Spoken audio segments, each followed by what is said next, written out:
This sporting life, this sporting life.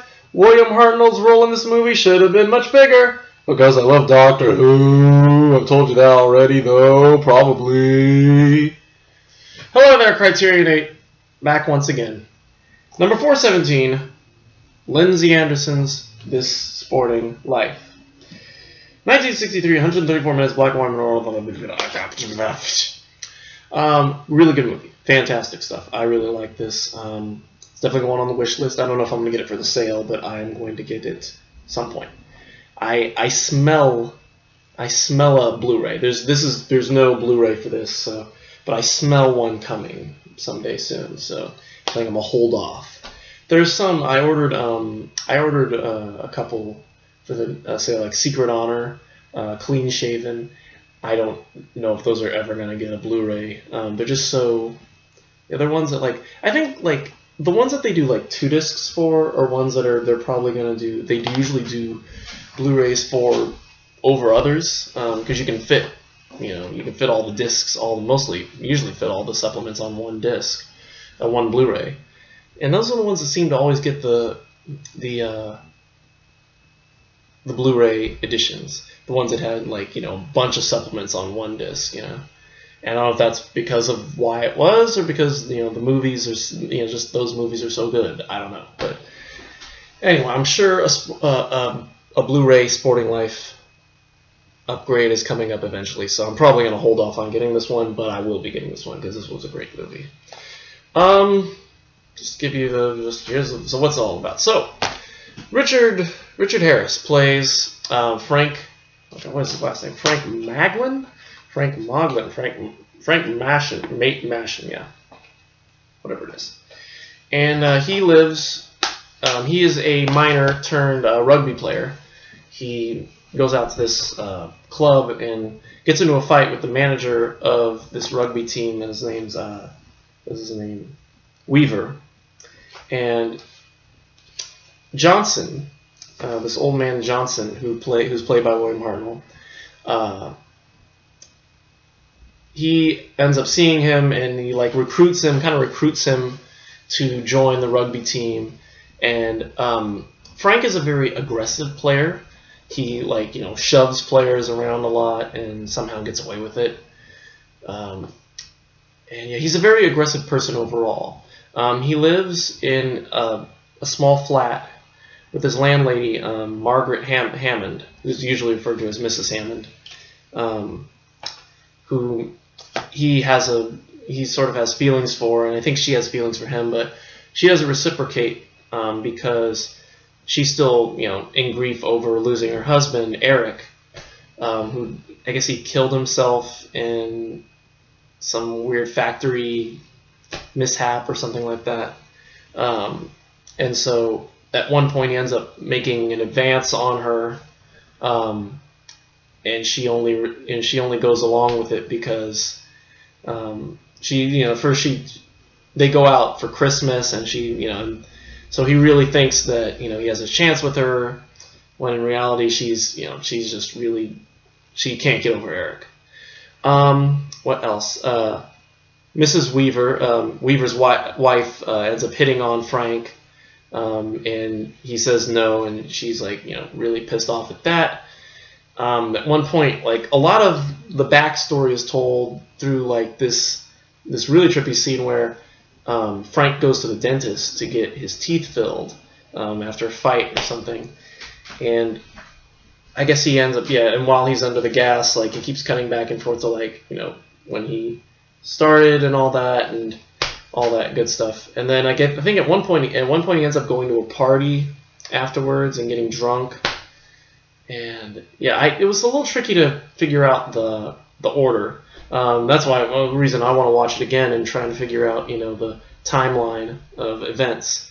It still made sense to me personally because just the order was the order of events was enough that I figured, okay, certain bits were flashback. We start off with the rugby scene, Frank on the rugby team, but then we get a flashback to when Johnson sees him and recruits him and all that. And so that part made enough sense for me. And so anyway, yeah. So Frank and Margaret have a very angry relationship. Not angry, like very heated relationship. And at one point, he's very violent toward her. And at one point, she can't take it anymore. She throws him out. He ends up living in a slum house for a short period of time. And when he comes back to check on her, he finds out that she died of a brain hemorrhage. Well, she actually didn't die. She is in the hospital for brain hemorrhage, but she ends up dying in the presence of Frank. And he basically goes home. He goes back to the apartment alone. And he continues on as a player. And so it's basically just kind of a... So that's the plot of the movie. I really like this movie because it's dark. I love, of course, seeing... I mean, one of the main reasons that really attracted me, as I mentioned before, to this movie was seeing William Hartnell. I love Doctor Who, and he's my favorite Doctor. And so getting to see him in anything... And apparently his role as Johnson was the role that attracted Verity Lambert, who was the original producer of Doctor Who, who brought him to her attention and had him, asked him to do Doctor Who from his role as Johnson. And you can see a little bit of the first Doctor in Johnson's character. He's a very chipper, kind of spry, old man kind of guy. Maybe not so chipper, but very just kind of, and maybe not so spry, but just definitely the old man. Anyway, I don't know where I was going with that. Anyway, what else? Richard Harris is fantastic. He is one of those roles that I think definitely defined his career. Just what he did in that movie. Just as dark as he's dark. Frank is just the violent nature of it all. And I love, just the lack of music. There's not too much music in the film. There is a scene where Richard Harris sings this like ballad, and Richard Harris was I guess a bit of a singer. As we all know, Richard Harris was the first one to record the hit MacArthur Park, which God, I can't stand that song honestly. But it's interesting to see Richard Harris singing in his movies, and so anyway, outside of that, I don't really have much else to say. It's a great movie. Definitely liked it. Definitely liked it more than If. If is the only other Lindsay Anderson movie I believe we've seen. Let me confirm here because I could be completely and utterly wrong, and I probably am. Not Wes Anderson, Lindsay Anderson. Lindsay Anderson. Yeah. So If and This Sporting Life are the only two Lindsay Anderson movies in the Criterion Collection right now. This one I'm getting If. Again, If was okay. I liked the idea of If, but I think This Sporting Life is a much stronger film. I would like to see some of his other films, particularly Look Back in Anger, and maybe probably the other Malcolm McDowell movies like Oh Lucky Man and Britannia Hospital. I think I don't remember the name of it, but at least the other ones he did with did I say Lindsay Anderson? Malcolm McDowell, yeah. So yeah, those will probably be on the list. I'll watch those maybe someday. Definitely Look Back in Anger. That one I've already added to my little movie list, Just so you know, I watch movies at the Criterion, just as a friendly reminder. Anyway, This Sporting Life, great movie, fantastic. Giving it an A. It's really, really good. Gonna pick it up. Very dark, very, very British movie, extremely British movie. There's a lot of Britain in this movie. Working class, lower class. It's very real, for lack of a better term. And so yeah, definitely gonna get it. So supplements. First disc has the trailer. Second disc has all the other supplements. There's a half-hour documentary called Lindsay Anderson Lucky Man, which is from 2004, produced by BBC Scotland. It has just a bunch of interviews talking about Lindsay Anderson. And there's a film Lindsay Anderson's first film called Meet the Pioneers that he did in collaboration with Lois Sutcliffe Smith. It's a film about, I guess, factory workers and like miners and factory workers. And there's also an interview with Sutcliffe Smith, where he talks about working, with Anderson. And there's also an early documentary called Wakefield Express, which was a documentary Anderson directed about a newspaper, or actually the newspaper in a town, and the town that eventually was set in, that was a Yorkshire, I think, and that was eventually the setting for this Sporting Life. And then the last bit is Lindsay Anderson's final film, Is That All There Is, which was a autobiographical film. I think it was completed the same year he passed away, or a year before he passed away, in 1993, 94. And it's basically just I think there's like little to no narration. It's just basically Lindsay Anderson going about his day. He takes a bath, he looks at his posters, watches TV, watches the TV, the movies on TV. He goes shopping. People come by and talk to him. It's an interesting concept. It's an interesting little idea. And as a last film, I think it works beautifully. So definitely would love to see that again sometime soon. I definitely got kind of a kick out of that. And so yeah, so that's all I got. This Sporting Life, pretty good stuff. Definitely gonna pick it up. Check this one out. I highly recommend it, especially if you're into British films and William Hartnell. Go for it. All right, that's it for me. Tomorrow, oh no, wait a minute.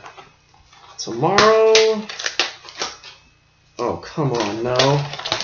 Do I really have to show you my name on here? Tomorrow,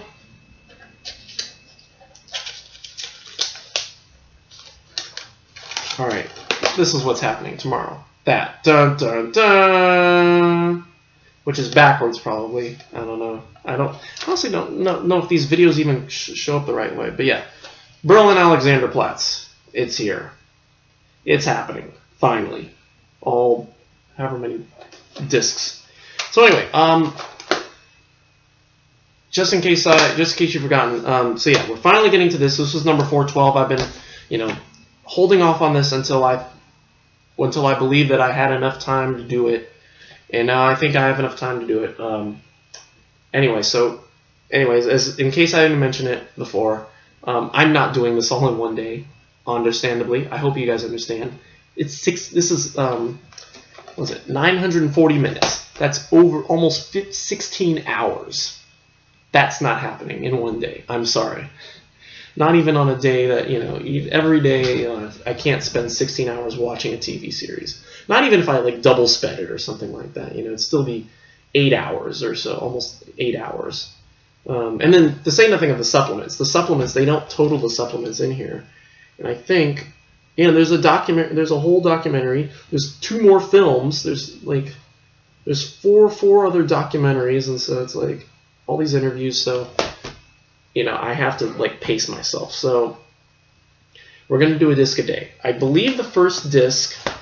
I don't know if it says on here on the supplement. Yeah, so the first disc has the first 2 episodes, and so we'll do that tomorrow.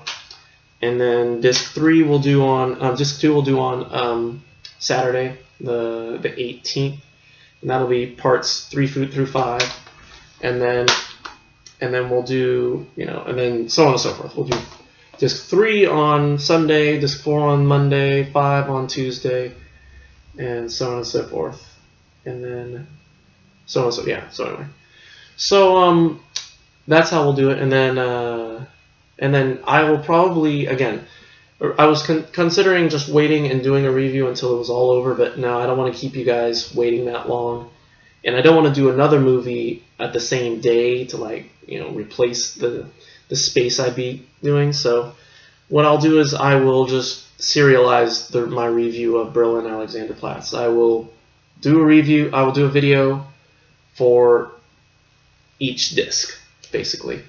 I'll review each part separately, or each disc, or however many are each part. So tomorrow we'll talk about parts 1 and 2. I won't give my full review. I won't give a grade or anything like that until we finish the whole series, because honestly I don't know. I'm sure there will be low episodes, there will be lesser episodes and better episodes, you know, or all that stuff. So I'm not going to hold complete and utter judgment until the very end. But I'll just summarize what I saw, you know, take notes, plot, you know, just give you the plot, basic plot. And yeah, so anyway, kind of excited to see it. I like, you know, the idea of a TV series. I liked doing the, what was it? I like it when Criterion actually puts out like stuff that was televised, like Tanner 88, Fishing with John, even Scenes from a Marriage. I like, you know, the idea of Criterion putting out TV series, you know. I think that's really cool, a different idea. And yeah, so I also hope that this is much better. Hope this is Fassbinder's masterpiece, considering how low I think of the trilogy he did, the BRD trilogy. You know, Veronica Voss and Lola and Von Braun or whatever it is. Yeah, just, oh god, those are, not a fan of those. And actually, I'm curious, because I don't know if we have too much more Fassbinder. I forgot we do have quite a bit. We got that. We got World on a Wire, Bitter Tears of Petra von Kant, and What Fox and His Friends, and The Merchant of Four Seasons. Yeah, so we've got quite a bit more Fassbinder left. So in case this isn't his best work, we still got a lot more. I mean, right now, if I had to pick one of his movies, it'd still be Ali Furies the Soul. Way better than the Marriage of Maria Braun and Veronica Voss, all that crap, you know. So anyway. But hopefully, you know, maybe Fassbinder pulled off a great, you know, the serialized idea of Berlin Alexanderplatz works. So, and I wish I could show you the cover, but they glued the cover to the sticker, and then you just see the nasty little sticker. So, having a cover is going to be quite tricky. But anyway, oh well. So anyway, that's it for me. Thank you for watching. Don't beat up your landlady. And I want to insert Doctor Who related moral here. You know, I wish I could think of one, because, you know, seriously, William Hartnell. Yes. Anyway, that's it for me. Thank you for watching, and we will see you for the next few friggin' days of the whole. See you for the next week for Berlin Alexanderplatz. And until then, goodbye.